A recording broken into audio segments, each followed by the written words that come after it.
Hi, so this is for discussion number 10. The first story of Rachel's that I wanted to discuss was a story called The Gift of New Eyes. And in this story, Rachel had been given money to give away philanthropically, and she talked about how she began to see need all around her once she had this opportunity. And she said that you often don't notice plants needing water until you're given a watering can filled with water. And so in this story, she really talked about how her perspective changed and how even after the money ran out, she was able to help others. And she said you don't need money to be a philanthropist. And so what I think we can take away from this is that we can try to actively change our perspective and look for need in our patients. And I think that's how we can apply this to the story of Calvin and his family, that we can look more deeply than just what we have to do for our job, for our physical exam or assessments we have to do, to look for ways that we can be of service to Calvin and his family and our other patients. And she said you can befriend life with your bare hands. I liked that. The next story I wanted to discuss was called A Matter of Life and Death. And this is the story where Rachel is diagnosed with Crohn's disease. And she had been in a coma and she wanted to go back to school. But the doctors advised against it and her father refused to pay her tuition. So her mother stood up and said that she would pay her tuition. And she brought Rachel back to school and helped her get settled in.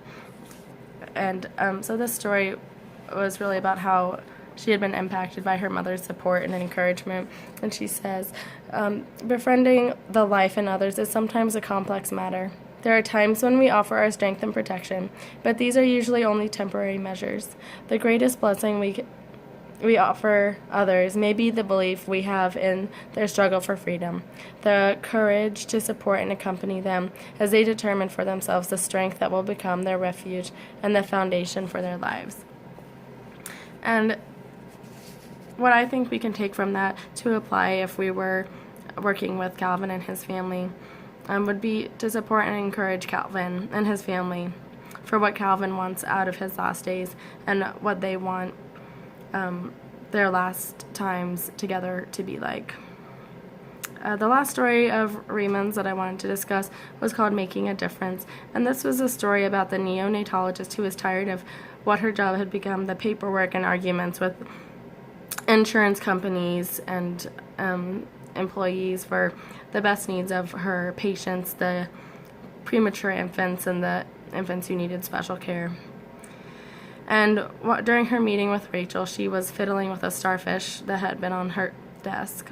And she later said why this starfish seemed important to her was because she met an old man who liked to take the starfish off the beach and throw them back into the ocean so they don't die. And he was mocked for doing this because they said it didn't really matter because there were so many starfish on the beaches and so many beaches in the world, and tomorrow the starfish would be back on the beach again. But he said that it mattered for each one that he threw back, even if he couldn't save all the starfish.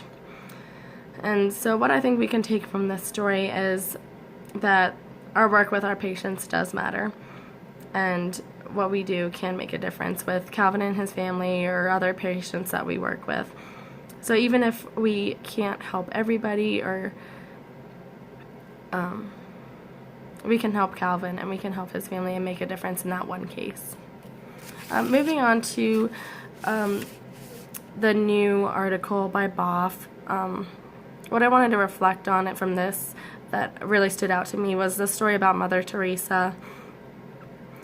And in this story, she taught people how to care the way she was doing it and how to be missionaries. And she said to touch them, wash them, feed them, the people that they work with.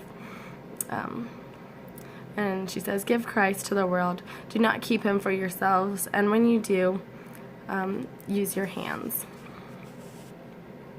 And in this story they say, the true missionary spirit is to touch than to cure. And so I think That's really interesting because a lot in medicine, we look just to treat the patients, to cure them, and get them back to their lives. But in this story, they're saying the true missionary spirit is to touch the patients and impact their lives rather than just to solve their problem or cure them. Especially in these cases like Calvin, where there's nothing we can do to cure him. Then at least in his last days we can take this missionary spirit and be of comfort to him and everyone that's working with him, not just the PAs or therapists, but to do things that can comfort them in their last days. Moving on to the Wells article that we read a couple weeks ago. Two dimensions that I wanted to discuss are delight and glory. And in the dimension of delight,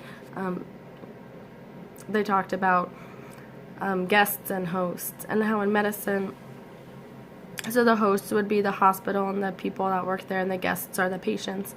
But in medicine, the guests and the hosts are the same, because the hosts are the people who work in healthcare, the doctors and the nurses, and the other healthcare workers will eventually become patients.